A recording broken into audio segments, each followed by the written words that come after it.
I'm going to just kind of talk about regulatory, healthcare reform, all the fun stuff that brings us back to reality. A couple points, though.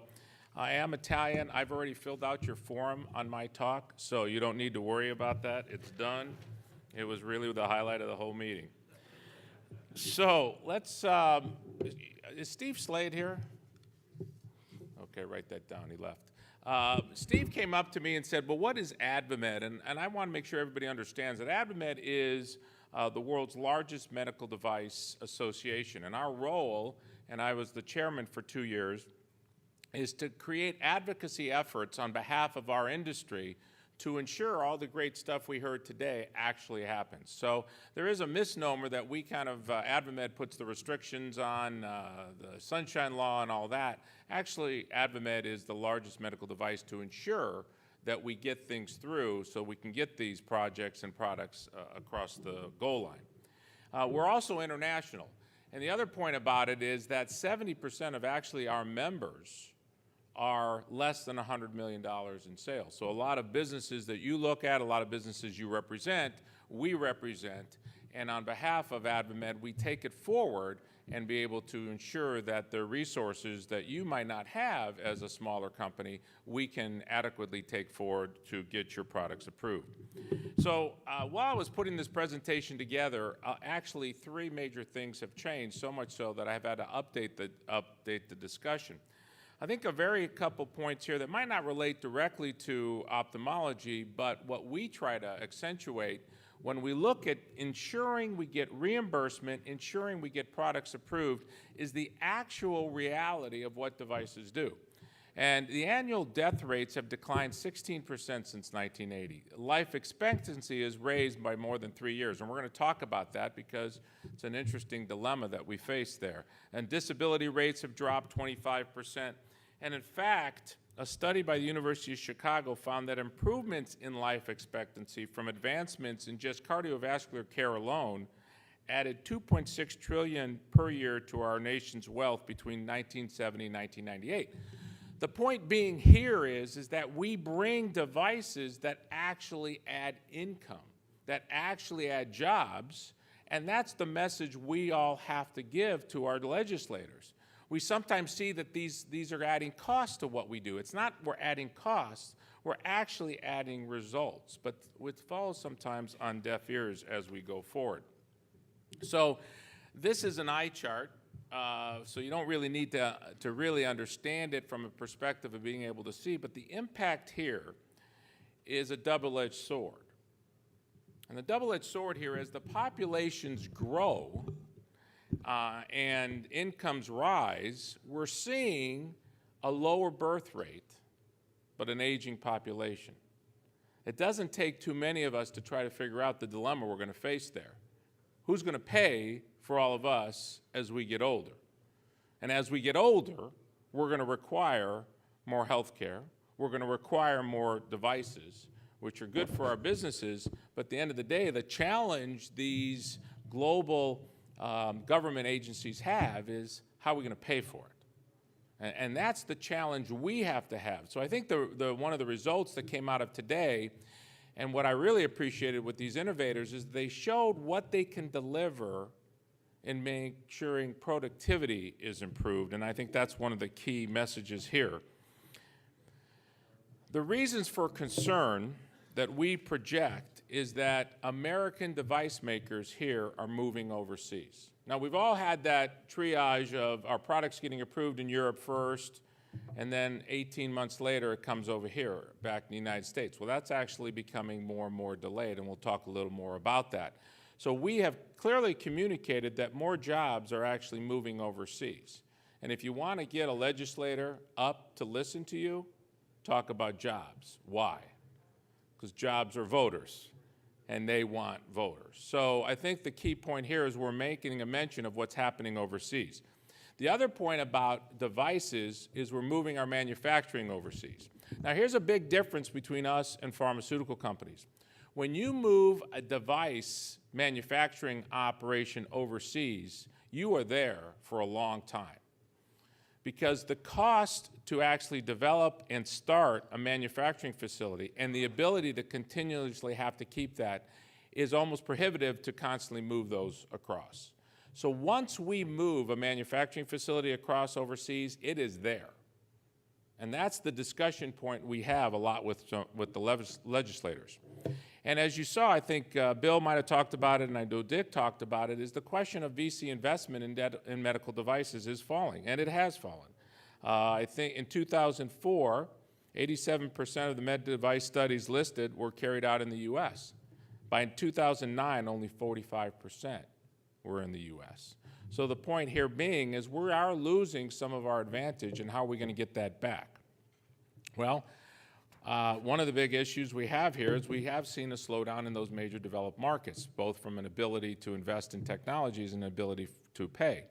Higher regulatory barriers are a big issue for us. And in fact, we're seeing now is what's happening in the U.S., and I can't remember who asked the question, would you launch, it might have been, I don't know if it was Vance, would you launch a product only outside the United States and maybe not even come to this market? And that is a question that a lot of companies are thinking about. It used to be no way, it was prohibitive. But actually a lot more are starting to identify, should I just launch outside the United States and should I just stay outside the United States as I go forward? And we're spending a lot of time on ADVAMED to ensure we address these issues because it's critical for us. Because we personally never want to have a product never launched here in the United States. Healthcare reform, sometimes used as a dirty word, and it's obviously something that's carrying a lot of momentum and discussion today as we look at it. We remain, as an industry, ADVAMED, in identifying that there are certain points of healthcare reform that actually have merit. And I know that might be of a discussion point for you. One of the biggest issues we face, though, is the device tax. Raise your hand if you know what I'm talking about on the device tax, okay? And everybody that probably raised their hand was a company. 2.3% is going to be, relates to about a $20 billion tax on our industry. And we have fought that immensely. As you can imagine, think about the companies that are $100 million or less and what that means to your bottom line. You're already showing probably a negative bottom line impact, and now you're going to be taxed upon the devices here in the United States. And we're different than pharma. Not that we're better or worse, but we're different than pharma. We don't get directly reimbursed from Medicare and an association. We get reimbursed by our pay from the doctors or by hospitals. So we're going to get double taxed. And this is a big dilemma for us in the industry, and we're constantly challenging the Healthcare Reform Act in that. Next, the Physician Payment Sunshine Act. Raise your hand if you know what I'm talking about that. Now, that's the companies, and that's probably every physician here. And if you're a physician and you don't understand this, you better clearly understand this. Because the interaction between ourselves and you as physicians is going to become very apparent in 2013. It's going to be a publishable document of exactly how much the interaction is there. So there's a lot going on as it relates to the healthcare reform. Now, I get the question is, do you think this is going to pass? So I like to ask you, do you think healthcare reform is going to pass? If you think healthcare reform in its entirety is going to pass, raise your hand. Wow, not many. Now I'm going to ask you another question. Do you think it's not going to pass? Raise your hand. So if you didn't raise the hand, what the hell do you think is going to happen? If I can, you know, it's an either or. It's not a hard. I know I'm Italian and my hands are moving pretty fast. It's an either or. Well, the question is really probably who's going to be elected is a big issue. Is the Senate going to be controlled? That's going to be an issue too. So I think a lot of people are waiting to see what's happening in November.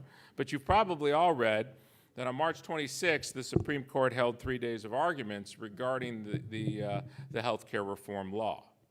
And I wrote some notes here because that was a very interesting discussion. Who paid attention to that and watched it? Yeah, that's interesting. Wow. More than the Real Housewives of Orange County, you watched the Supreme Court.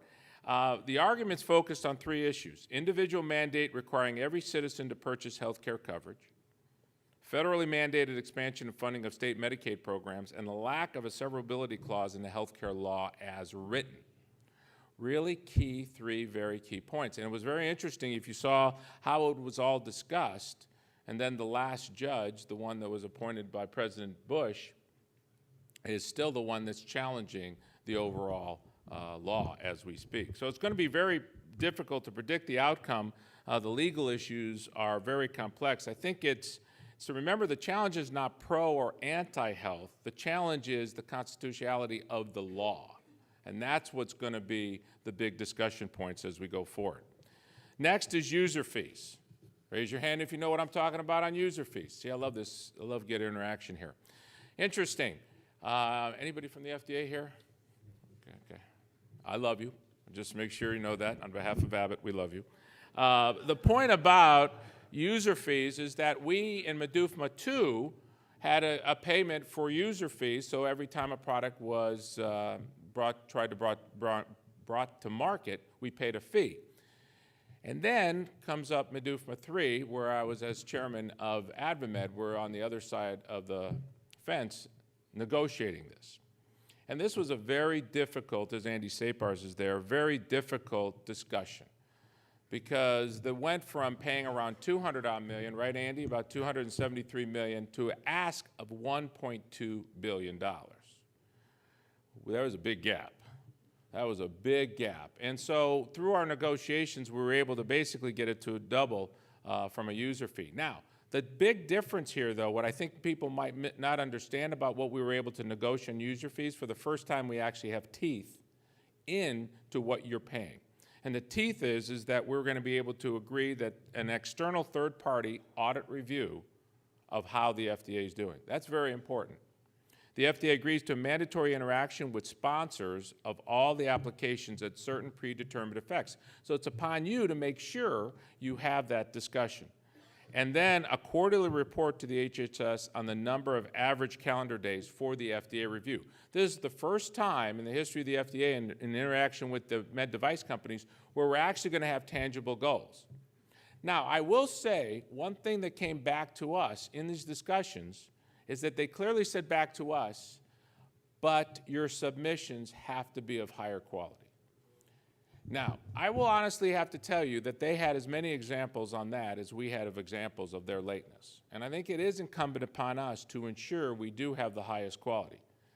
Because as they add resources, they're going to ensure they're going to hold us to a higher standard as well. So I think to be fair, on both sides of the fence, we're going to hold them. We need to be held accountable too as we go forward. Then you have the Medicare payment policy initiatives. It's a very active period on Medicare. We'll see a lot of interaction here. The formation of ACOs are the foundation of the healthcare delivery system. And if you don't know about an ACO, I'd pay very strict attention to it, of how it's going to interact, because this is something that carries a lot of momentum as we go forward. But I'm like Bill Link and Dick Lindstrom. Despite the challenges, is the good news for ophthalmology, and it goes back to what Bill, what Gil, what Emmett, and what Dick talked about. We've got the demographics that are going to require the technologies to stay living longer and being more productive. So really, as chair of ADVAMED, and I had all the other largest medical device companies in the world sitting at the table with small companies. They're extremely jealous of our demographics. If you're a hip manufacturer, you're somewhat limited. You are somewhat limited. But when we look at what the demographics play for us with the aging population, the baby boomers, and the echo boomers that are going to be merging into that need for refractive conditions, we really do have a great opportunity here. It's incumbent upon us, though, to ensure we do a couple things. Continue to innovate, but as the panel that I was on earlier, we've got to be much more proactive in getting reimbursement, because if we're not able to get the reimbursement at the levels we want, we will not see the expansion. So as I saw what Tom Burns had done with Glaukos and what Ron Bach is doing and a couple of the other entities here today, start early in getting that reimbursement. Start early in being able to recognize and have the data. And I think the thing with femtocataract surgery that we've been talking about is we need to have the data to prove you will see a sustainable difference. Because if you cannot prove it, we will be hitting a roadblock. It is incumbent upon us to ensure we provide the information as we go forward. So I want to thank you on behalf of what you all do, As a leader of one of the largest companies in the world, and especially in our area, it's incumbent upon us to ensure we have products coming of our R&D engine. But I think, as Dick said, we love the innovation of the entrepreneur who takes it to the next level. So thanks for your time and energy.